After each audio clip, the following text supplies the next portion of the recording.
이명박 정부 해외 자원 개발의 민낯이 적나라하게 드러나고 있습니다. 공기업인 한국광물자원공사가 자원개발 관련 기업들에 2,800억 대의 일반융자 특혜를 줬다는 지적이 나왔습니다. 이런 가운데 이명박 전 대통령 친형인 이상득 전 의원은 자원개발과 관련해 수사받고 있는 경남 기업을 위해서 청탁을 했던 것으로 확인됐습니다. 여야는 박상욱 대법관 후보자 인사청문회를 열기로 합의했습니다. 새정치민주연합이 당론을 번복한 것입니다. 시민사회단체의 반발은 여전합니다. 잠시 후 취재기자와 함께 정치권 소식들 전해드리겠습니다. 금융당국이 저금리 전환대출 상품을 출시했습니다. 가계부채 폭탄 돌리기에 대한 우려가 심각한 상황에서 언발의 오줌 누기식 대책만 쏟아진다는 비판이 나옵니다. 뉴스 리뷰 시간에 짚어보겠습니다. 3월 24일 화요일 뉴스K 잠시 후에 시작합니다.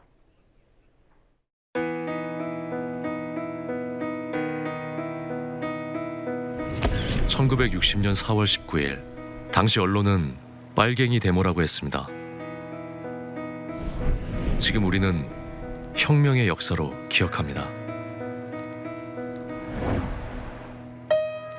1980년 5월 18일 당시 언론은 불순분자의 폭동이라 했습니다. 지금 우리는 독재에 항거한 정의의 역사로 기억합니다.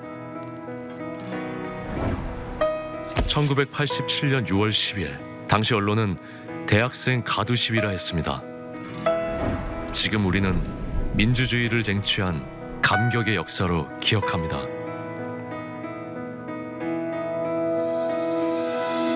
백 없고 돈 없는 노동자, 서민, 학생들이 스스로 타올라 역사를 만들었습니다.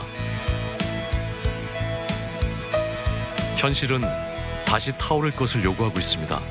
아니, 이미 타오르고 있습니다.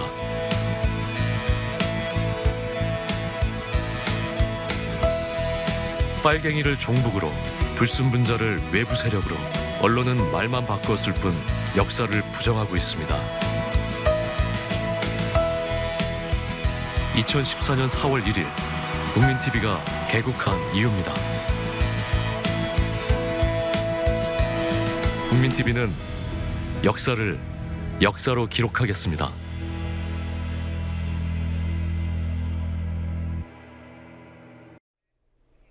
한국광물자원공사가 이명박 정부 해외자원개발 참여기업들에 2,800억여 원의 일반융자를 지원한 것으로 확인돼 논란입니다. 정의당 김재남 의원은 융자 대상 기업 선정 과정에서부터 특정 기업들이 특혜를 받았을 가능성을 제기했습니다. 오늘 정치권 소식 짚어보겠습니다. 안녕하십니까? 네, 자원외교 관련해서 이명박 전 대통령의 이름이 계속 거명되고 있죠. 무슨 일인지부터 설명을 해주시죠. 네, 헤럴드 경제가 어제 보도한 내용 때문인데요. 이명박 정부 5년 동안 자원외교를 주도한 한국광물자원공사가 해외 자원개발 기업 29곳에 일반 융자 형식으로 2,800억 원이 넘는 돈을 빌려준 것으로 확인됐다고 보도했습니다. 김재남 정의당 의원이 산업통상자원부로부터 제출받은 자료를 인용했습니다. 네, 국민TV가 직접 김재남 의원과 전화 인터뷰를 통해 관련 내용을 확인했습니다. 자료는 이제 광물자원공사 자료고, 예. 이제 지난 이명박 정부 시기에 했던 이제 일반 융자금 내역을 네. 제가 공개를 했던 거죠. 그 팩트로 네. 를 근거로 해서 이제 네. 기사를 헤럴드 경제에서 먼저. 네, 김 의원은 이어 MB 정부 시절 자원외교라는 명목으로 기업들의 특혜가 있었다고 지적했습니다. 관련 내용 다시 한번 직접 들어보시겠습니다. 결국 이제 이거는 국민의 세금이란 말이죠. 예. 그러면 일반 우리 서민들이 네. 융자금을 조금이라도 대출을 받으려면 얼마나 까다로워요. 융자를 받기 위한 대출 관련된 서류부터 얼마나 복잡해요. 그리고 네. 힘들고. 그럼에도 불구하고 이제 광물자원공사에서 당시 융자했던 내용들은 대부분 이 대기업들이죠. 네. 보면 대우 인터내셔널, 예. 경남 기업도 있고. 네. 네, 특혜라고 의심할 만한 근거가 있는지 궁금한데요. 좀 구체적으로 설명을 해주시죠. 네, 자원외교를 주도한 광물자원공사는 MB 정권 기간인 2008년부터 2012년까지 29개 기업에 모두 2,822억 4,500만 원의 일반 융자금을 내줬습니다. 이 가운데 볼리비아 동광과 아르헨티나 리튬 광산 등에 투자한 대우 인터내셔널이 443억 4,700만 원을 융자받아 공기업과 민간기업을 합쳐 가장 많은 자금을 지원받은 것으로 확인됐습니다. 공기업 중에선 한국전력공사가 303억 5,900만 원으로 제일 많이 받았습니다. 네, 성완종 회장의 경남기업도 당시 127억을 대출받아 8번째로 많은 융자금을 얻은 특혜를 받았습니다. 당시 일반 융자를 발급받은 기업들은 1.75%의 초저금리가 적용됐습니다. 김재남 의원은 초저금리로 일반 융자를 빌려준 사실상의 특혜라 지적했는데요. 앞서 보도드린 MB정부의 성공불 융자에 이어 이번에 일반 융자까지 이명박 정부의 자원외교 실체가 점점 드러나고 있습니다. 예, 자원외교 관련해서 수사받고 있는 경남 기업이요. MB형 이상득 전 새누리당 의원이 이 기업의 워크아웃 위기에 처했을 때 청탁을 했다, 이런 소식도 있더군요. 네, 그렇습니다. 이명박 전 대통령의 형 이상득 전 새누리당 의원이 2008년 8월 경남 기업을 워크아웃 명단에서 빼달라고 한 사실이 드러났습니다. 오늘자 한겨레 신문에 보도된 내용인데요. 이 전 의원은 2008년 9월 신한금융지주 고위 관계자에게 연락해 경남 기업을 워크아웃 대상에서 빼줬으면 좋겠다는 취지로 부탁했다는 겁니다. 그러나 신한금융지주 관계자는 워크아웃은 금융감독원이 일정한 기준을 갖고 결정하는 것이므로 마음대로 빼줄 수 없다며 기업을 죽이는 것이 아니라 살리는 작업이기 때문에 무조건 안 들어간다고 좋은 것이 아니라는 답변을 했습니다. 이에 따라서 이 전 의원은 이를 수긍했다고 합니다. 결국 이상득 전 의원의 워크아웃 제외 청탁은 성사되지 않은 셈입니다. 앞서 보도를 통해 경남기업의 성완종 회장은 MB의 최측근 중 한 사람이라는 걸 말씀드렸는데요. 경남기업은 2009년 1월 워크아웃에 들어간 후 러시아와 카자흐스탄 광구 자원 탐사 명목으로 정부에서 14억 원가량 성공불 융자를 받아 갚지 않은 사실도 확인됐습니다. 예, 박상욱 대법관 후보자 청문회는 결국 열리게 된 것 같군요. 네, 오늘 열린 여야 원내대표 주례회동에서 박상욱 후보자 인사청문회 개최를 합의했습니다. 박상욱 대법관 후보자의 인사청문회 날짜는 아직 확정되지는 않았는데요. 여야 원내대표의 발언 직접 들어보시겠습니다. 오늘 아침부터 우리 야당은 바빴습니다. 8시부터 공개, 비공개를 지금까지 하고 왔습니다. 잘 아시는 것처럼 대법관 청문회 개최 여부 우리 당에는 많은 반대가 있기 때문에 오전부터 아침부터 회의를 시켜왔고요. 오늘 이번 주 하고 다음 주 주례회동에서 좀 서울국회가 원만하게 성과를 낼 수 있도록 우리 대표님하고 제 사이에 여러 가지 좀 이야기가 서로 좀 솔직하게 오갈 수 있으면 좋겠고요. 네, 앞서 야당은 원내대변인 브리핑을 통해 일부 반대 의견이 있었지만 다수는 박상욱 대법관 인사청문회 절차를 밟자는 의견이 있었다고 밝혔습니다. 네, 청문회는 절대 열 수 없다던 새정치민주연합인데 입장을 바꿨습니다. 하지만 시민사회단체 등은 여전히 반대 입장을 분명히 하고 있더군요. 네, 오늘 민변 등 5개 단체가 합동으로 박상욱 대법관 후보자 반대 선언문을 냈는데요. 이들 단체는 선언문에서 박상욱 후보자가 수사팀 일원으로서 최선을 다했다고 변명한다며 이는 정의와 인권을 도외시한 채 불의에 눈 감고 기득권에 편승하려 한 것이라고 지적했습니다. 박종철 열사의 형 박종부 씨도 국민TV와의 인터뷰에서 인사청문회 반대 입장을 분명히 했는데요. 관련 발언 직접 들어보시겠습니다. 당이 지금까지 인사청문회 열어가지고 제대로 해본 적이 한 번도 없잖아요. 지금 국무총리라는 사람 어떻게 인사청문회를 통과했습니까? 통과했잖아요. 아무 문제 없이. 물론 문제가 있었지. 어쨌든 통과하고 지금 국무총리 잘 하고 있지 않습니까? 네? 박상욱이도 마찬가지일 거 아니에요. 야당이 인사청문회 해가지고 진실을 밝혀본 적이 있습니까? 진실을 밝혔다는 것은 진실이 밝혀지고 거기에 따른 합당한 결과까지 수반하는 것이 진실을 밝히는 것인데 저는 그렇게 보기 때문에 네. 인사청문회 자체를 반대하는 겁니다. 네, 정의당은 양당이 인사청문회를 개최하기로 한 것에 유감을 표한 뒤 참여 여부를 내일 오전 의원총회에서 결정하겠다고 밝혔습니다. 이석수 특별감찰관 후보자에 대한 청문회가 있었죠. 이 소식도 전해주시죠. 네, 이석수 특별감찰관 후보자 인사청문회가 오늘 국회 법제사법위원회에서 진행됐는데요. 이 후보자는 민정수석실과 특별감찰관의 업무 중복에 대해서 민정비서관의 비위 행위가 포착되면 법대로 조사하겠다며 의지를 밝혔습니다. 그러나 의지만 밝혔지 구체적인 계획을 내놓지는 않았습니다. 관련 발언 직접 들어보시겠습니다.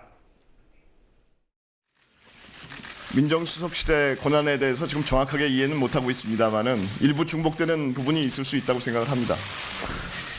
아니 일부 중복되는 것이 아니라 다 중복돼요.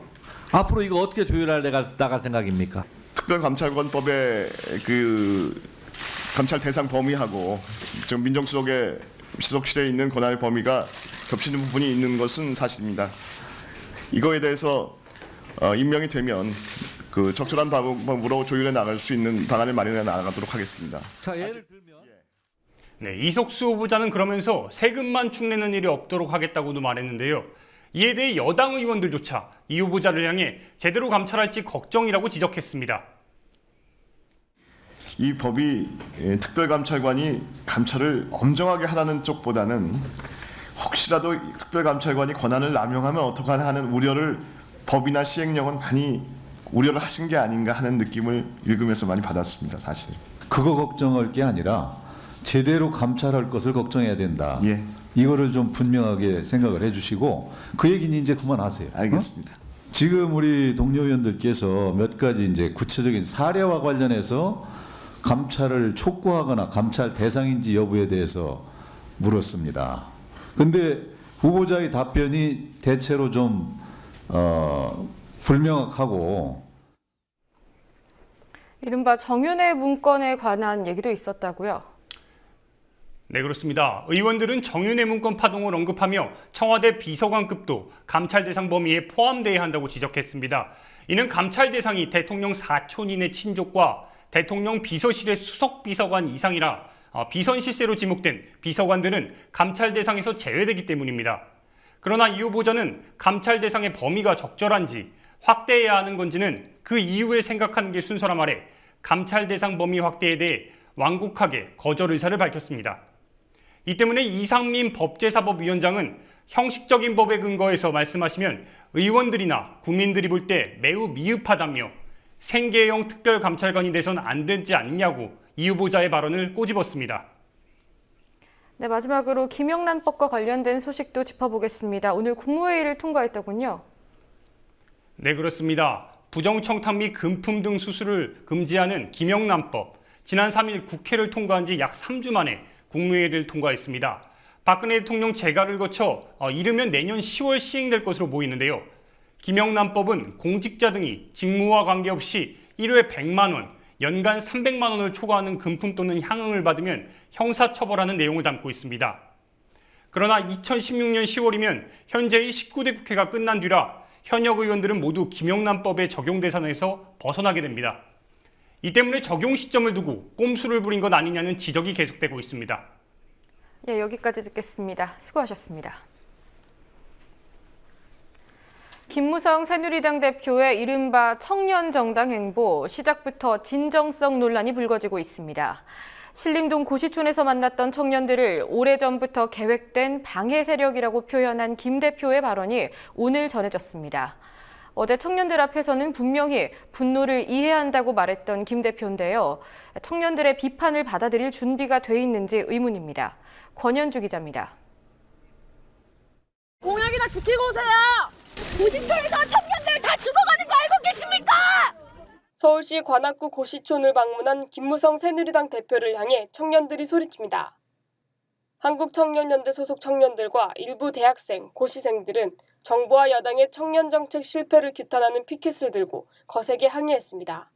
어제 4월 재보궐선거가 치러지는 관악구에 유세차 들른 김 대표는 청년들을 상대로 타운홀 미팅을 열고 지지를 호소할 계획이었습니다. 그러나 오히려 청년들의 거센 반발에 진땀을 흘렸습니다. 여기서 뭐 하시는 거예요? 그래. 대표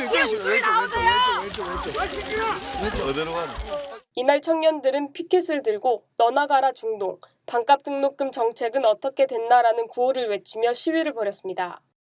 최근 박근혜 대통령이 청년의 중동 진출 주문에 대한 비판과 정부와 여당의 청년 정책 실패와 공약 불이행을 질타하는 내용이었습니다. 타운홀 미팅 행사에서도 지적이 이어졌습니다. 행사에 참석한 한 청년은 반값 등록금과 청년 일자리를 약속했지만 집권 3년 동안 하나도 안 내놨다면서 김 대표에게 사과를 요구하기도 했습니다. 이에 대해 김 대표는 행사 진행이 어려울 정도로 소란을 떠는 것은 예의가 아니라고 지적하며 청년들의 항의에 불쾌감을 드러냈습니다. 김민수 청년유니온 위원장은 이 같은 청년들의 분노는 정당하다고 말했습니다. 이제 이 청년들의 어떤 그 삶의 문제라는 것이 이렇게까지 무너져 가는 동안 집권 여당의 대표가 어떤 책임 있는 행보를 과연 보여준 것이 있는가, 우리 또 쇼맨십을 쓰고 있는 거 아닌가, 이런 분노는 전 정당하다고 생각하고요. 18대 대선 당시 박근혜 대통령과 새누리당은 청년 일자리 확대, 반값 등록금 실현, 능력 중심의 고용제도 등을 약속했습니다. 이후 박근혜 정부가 출범하면서 국정운영 과제로 청년 고용의 활성화를 꼽기도 했습니다. 그러나 반값 등록금은 예산 문제에 부딪혔고 청년층의 실업률은 악화되고 있습니다. 지난 18일 통계청이 발표한 고용 동향에 따르면 2월 청년 실업률은 11.1%로 16년 만에 최저치를 기록했습니다. 청년 정책에 대한 전면적인 재검토가 필요한 시점이라는 지적이 나옵니다. 정말 심각한 상태인데, 지금이라도 사실 어떤 정부의 어떤 청년 일자리 형성을 포함한 청년의 삶을 바라보는 정책들에 대한 전면적인 재검토가 필요한 시점 아닌가, 저는 그렇게 생각합니다. 김무성 새누리당 대표는 어제 타운홀 미팅에서 청년들의 절규를 잘 알고 있다며 박근혜 정권이 낸 공약들을 지키기 위해 노력하고 있다고 말했습니다. 그러나 김 대표는 오늘 청년들의 항의에 대해 피켓팅이 상당히 준비가 됐다면서 오래전부터 계획된 방해 세력인 것 같다고 비난했습니다. 청년들의 목소리를 듣겠다던 여당 대표가 하루 만에 입장을 바꾸자 여당의 청년 끌어안기 행보가 선거를 이식한 생색내기가 아니냐는 비판이 제기됩니다. 국민TV 뉴스 권현주입니다. 강화 캠핑장 화재 사고 이틀 뒤인 오늘 캠핑장 안전 관련 당정회의가 열렸습니다. 회의 결과 본격적인 캠핑장 안전 점검 그리고 후속 조치 방안들이 발표됐는데요. 시민사회단체들은 사고 예방책이 미비했던 점을 지적하면서 반복되는 안전사고들이 정부의 직무유기가 부른 인재라고 비판합니다. 강신혜 기자가 보도합니다. 대한민국은 봄나들이 안전도 보장하지 못하는 나라. 5명이 숨진 강화도 캠핑장 화재 참사와 관련해 안전사회 시민연대는 오늘 기자회견을 열어 이같이 말했습니다. 캠핑 나들이 갔다가 목숨을 잃으리라고 누가 생각을 했겠습니까?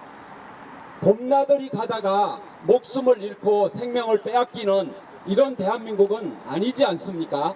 이들은 세월호 참사 이후에도 반복된 안전사고가 정부의 직무유기가 부른 인재라며 비판했습니다. 사실은 시민의 안전 불감증이라고 하는데요.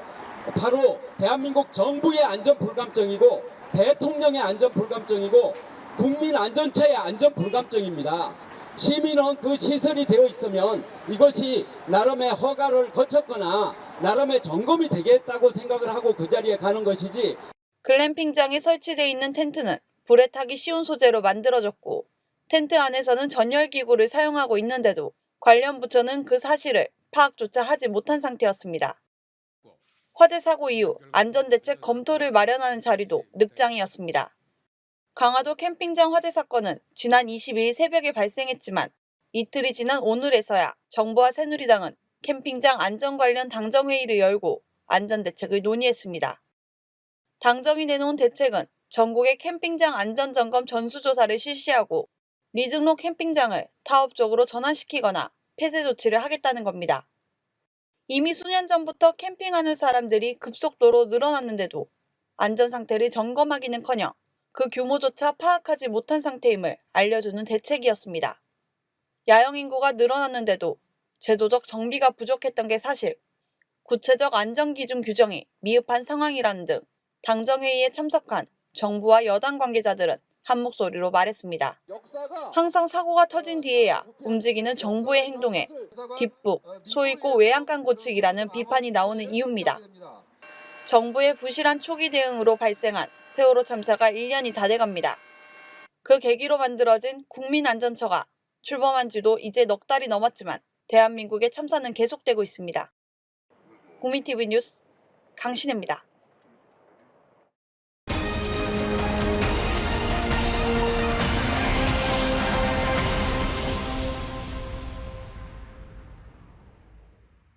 금융당국이 오늘 안심 전환대출을 출시했습니다. 높은 금리로 받았던 주택담보대출을 낮은 고정금리 대출로 바꿔준다는 건데요. 금리가 낮아지니까 당연히 좋은 것처럼만 보이는데 당장 갚아야 할 금액은 오히려 많아진다고 합니다. 정부가 가계부채 대책의 구조적인 원인을 해결하기보다는 근시안적인 해결책만 내놓고 있다는 지적도 나옵니다. 김현주 PD와 뉴스리뷰 첫 소식으로 살펴보겠습니다. 안녕하십니까? 네. 네, 우선 안심전환대출이 어떤 상품인지부터 설명을 해주시죠. 네, 일단 기본적으로 더 싼 금리의 대출로 갈아타는 겁니다. 기존에 이용하던 주택담보대출이 변동금리거나 이자만 상환 중인 고정금리라면 더 낮은 금리의 고정금리 대출로 전환할 수 있게 되는 겁니다. 대신 이자와 원리금을 동시에 상환해야 합니다. 안심전환대출 접수는 16개 시중은행에서 받고 있고요. 금리는 2.53%에서 2.66% 사이로 형성됐습니다. 변동금리로 주택담보대출을 받을 경우 평균 금리가 3.6%인데요. 안심대출로 갈아탈 경우 금리가 1%포인트가량 낮아지는 겁니다. 2억 원을 대출받는 경우를 예로 보시겠습니다. 금리가 연 3.6%인 주택담보대출을 받을 경우 월 이자가 60만 원인데요. 금리가 연 2.6%인 안심전환대출을 받을 경우 월 이자가 약 44만 원으로 16만 원 가까이 줄어듭니다. 네, 신청을 하려면 어떤 조건을 충족시켜야 되죠? 여러 가지 제약이 좀 있습니다. 앞서 말씀드렸다시피 이용 중인 주택담보대출이 변동금리거나 고정금리더라도 이자만 상환하고 있는 경우에야 신청이 가능하고요. 주택가격은 9억 원 이하여야 합니다. 대출받은 지 1년이 넘어야 하는데 최근 6개월간 30일 이상 연체한 기록도 없어야 합니다. 안심전환대출의 한도는 5억 원을 초과할 수 없습니다. 여러 금융기관에서 대출을 받은 경우 첫 번째로 대출받은 금융기관의 대출만 전환 대상이 됩니다. 또 기존에 주택담보대출을 받았던 은행에서만 대출의 전환이 가능합니다. 예, 지금 정부가 내놓은 대출 정책이 워낙 많아서요. 기존에 있는 정책들과는 충돌하는 부분이 없습니까? 기존의 정책과 충돌하는 부분이 있습니다. 보금자리론이나 디딤돌 대출 같은 주택금융공사나 국민주택기금의 대출을 받은 경우 이번 전환 대상에서 제외됩니다. 뿐만 아니라 정부는 고정금리 대출을 유도해 왔는데요. 이 말을 듣고 고정금리 대출을 받았던 사람들도 혜택을 못 받게 됐습니다. 정부 정책끼리 충돌하는 지점이 있어서 기존 대출자들의 불만이 제기됩니다. 새마을금고 등 제2금융권 대출자도 이번 정책에서 제외됐습니다. 예, 그런데 자격 요건을 충족하는데 상담을 하고 정작 대출은 받지 않고 돌아왔다 이런 경우도 있더군요. 이유가 뭡니까? 원금 상환의 부담이 너무 커진다는 이유에서입니다. 앞서 안심전환대출은 이자와 원금을 함께 상환해야 한다고 말씀을 드렸는데요. 2억 원을 안심전환대출로 갈아탄 경우를 보시면 한 달에 내는 이자는 16만 원 가까이 줄어들어도 원금 약 84만 원을 함께 내야 되기 때문에 매달 내야 하는 돈이 128만 원으로 늘어나는 것을 보실 수 있습니다. 즉 원래 매달 60만 원의 이자만 내던 사람이 원금을 함께 내게 되면서 2배가 넘는 돈을 매달 내게 되는 겁니다. 처음에 안심전환대출로 갈아탈 때는 중도 상환 수수료가 없지만 원리금 상환 부담을 못 이기고 기존 대출로 돌아가면 최대 1.2%의 수수료도 내야 합니다. 사실상 가계부채 구조를 개선하려면 저소득층의 가계부채 문제를 먼저 해결해야 하는데요. 매달 목돈을 상환할 능력이 없는 저소득층에게는 그림의 떡이라는 지적입니다. 네, 대출 한도는 어떻게 됩니까? 대출 한도도 가계대출 규모에 비해서는 좀 작은 편입니다. 정부는 가계부채 구조 개선 대책으로 내놓으면서 연간 한도가 20조 원이라고 밝혔는데요. 기존의 주택담보대출 규모는 300조 원으로 알려져 있습니다. 그러니까 안심전환대출로 약 7%가 혜택을 보는 겁니다. 금융위원회는 출시 첫날인 오늘 안심전환대출 승인액이 4조 원으로 잠정 집계됐다고 밝혔습니다. 사실 1차분의 한도가 5조 원이었는데 출시 첫날인 오늘 한도의 90%를 채운 겁니다. 오늘 금융위가 월별 한도를 풀기로 하면서 이제 한도는 16조 원이 남았는데요. 임종룡 금융위원장이 인심 쓰듯이 월별 한도를 풀라고 이렇게 말했지만 가계부채 구조를 개선하기에 아쉬운 부분도 여전히 남습니다. 네, 말씀하신 대로 가계부채 구조를 개선하기 위한 대책이라고 보기에는 여러모로 좀 부족한 부분이 많아 보입니다.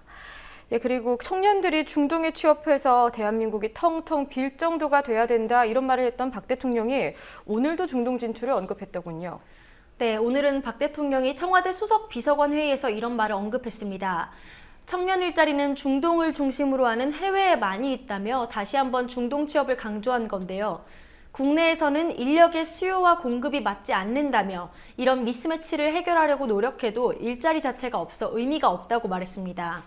박 대통령은 그런데 중동에 일자리가 많다고 주장하면서도 중동의 일자리가 한국 청년들을 보낼 수 있을 정도로 양질의 것인지는 언급하지 않았습니다. 또 한국에는 청년들의 일자리가 정말 없는 것인지, 구조적인 문제가 있다면서도 도대체 어떤 근거로 구조적인 문제를 해결하려는 노력은 해봤자라고 하는지도 의문입니다. 아까 앞서도 언급했듯이 요즘 청년들 사이에서는 니가 가라 중동이라는 영화 친구의 대사가 패러디되고 있습니다. 예. 한국 청년들을 머나먼 중동으로 대책 없이 떠미는 건 아닌지 우려됩니다. 네, 정말 우려스럽습니다. 한 가지 소식 더 살펴보도록 하죠. 세월호 특조위의 독립성이 침해되고 있다는 소식 어제 뉴스 리뷰 시간에 전해드렸는데 가족들도 반발을 하고 나섰더군요. 네, 오늘 4.16 가족협의회가 세월호 국민대책회의와 함께 기자회견을 열고 우려의 목소리를 표했습니다. 전명선 가족협의회 대표는 특별법에 명시된 특조위의 정치적 독립성이 방해받는 것이 참담하다고 말했습니다. 박래군 국민대책회의 위원장도 참사의 책임을 져야 할 국가기관이 활동을 방해하고 있다는 사실이 드러났다며 강하게 비판했습니다. 한편 대책회의는 오는 30일부터 세월호 참사 일주기인 4월 16일까지 집중 농성을 벌이기로 했습니다. 가족협의회는 4월 16일 안산 합동분향소에서 추모식을 갖고요. 이후 오후 7시에는 전국적인 추모 문화제를 열기로 했습니다. 예, 김현주 PD 수고하셨습니다. 네. 함께 만드는 언론 미디어 협동조합 여기는 국민TV 함께 만드는 언론 미디어 협동조합 여기는 국민TV.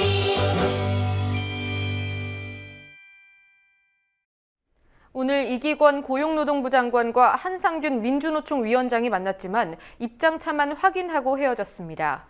이기권 장관은 민주노총이 대승적 결단을 내려서 노사정의에 동참해야 한다고 촉구했는데요. 한상균 위원장은 사실상 비정규직 양산대책 통과로 이어질 노사정의의 논의를 중단해야 한다고 주장했습니다.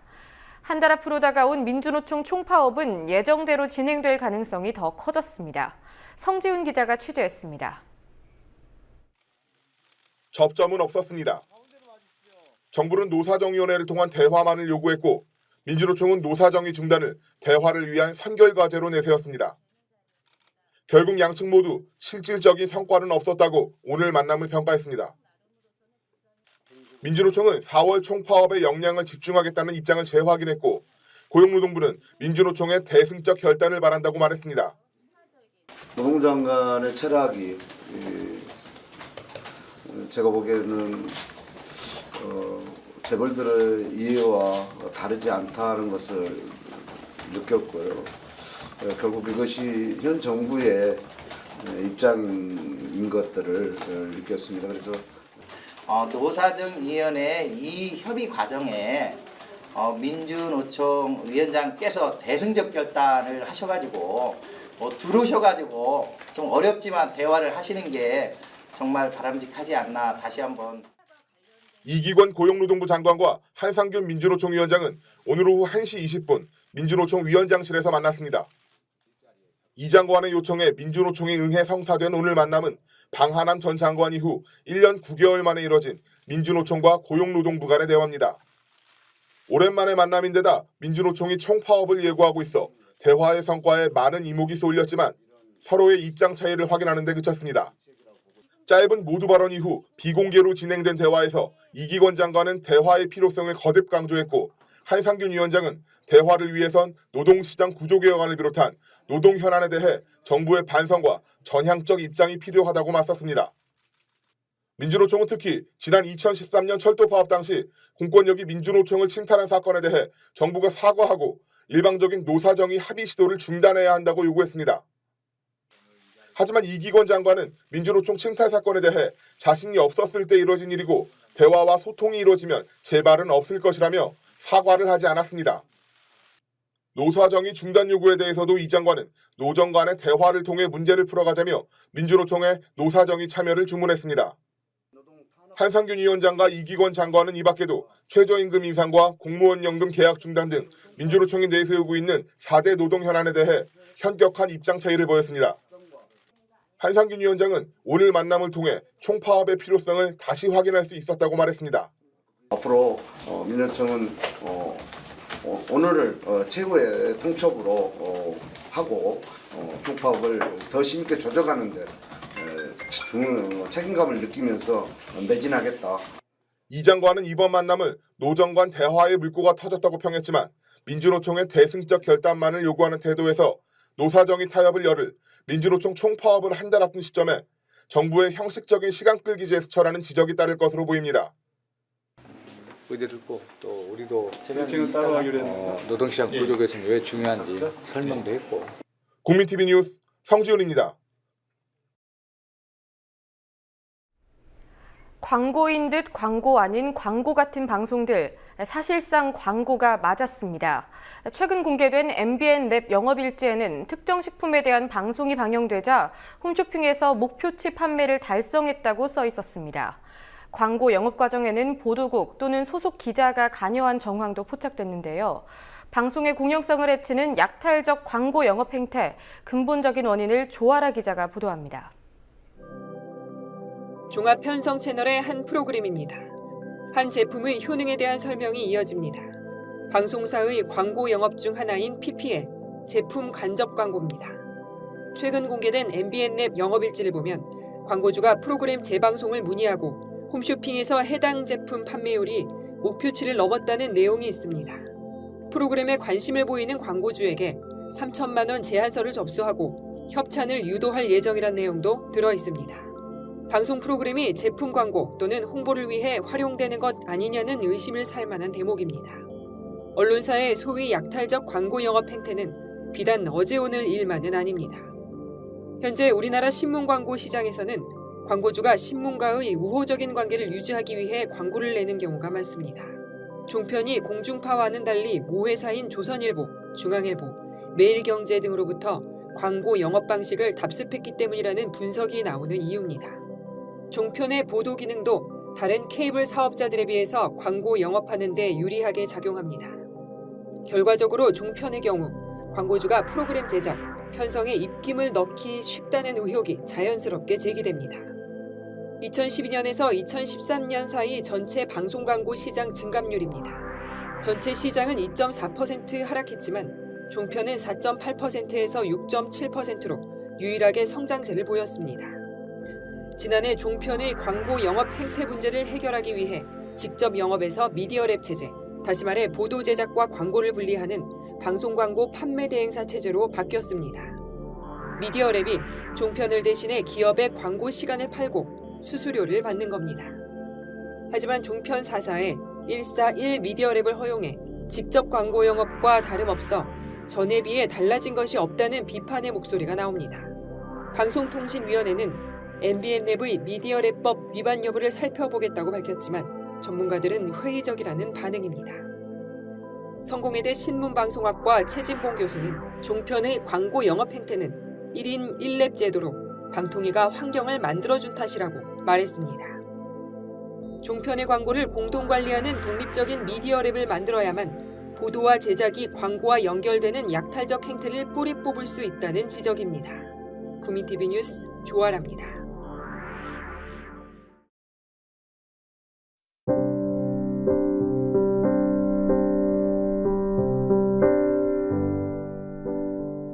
어떻게 지내시는지요?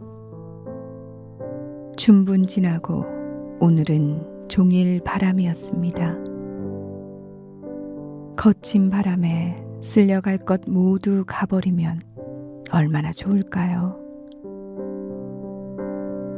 바람에 기대어 선거도 치르고 바람으로 세상도 바꾸고 싶었지만 생각처럼 되지 않았습니다. 이 계절에 늘 있는 것, 바람입니다. 거친 바람 속에 비료를 뿌리고 밭을 갈아야 합니다.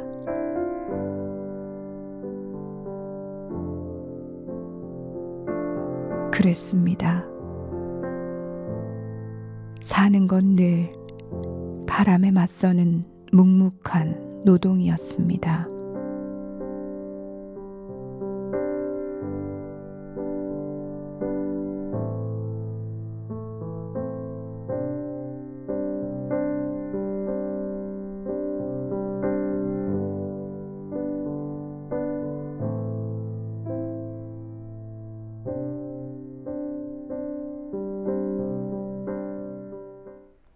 (3월 24일) 뉴스K 마치겠습니다. 시청해주셔서 고맙습니다.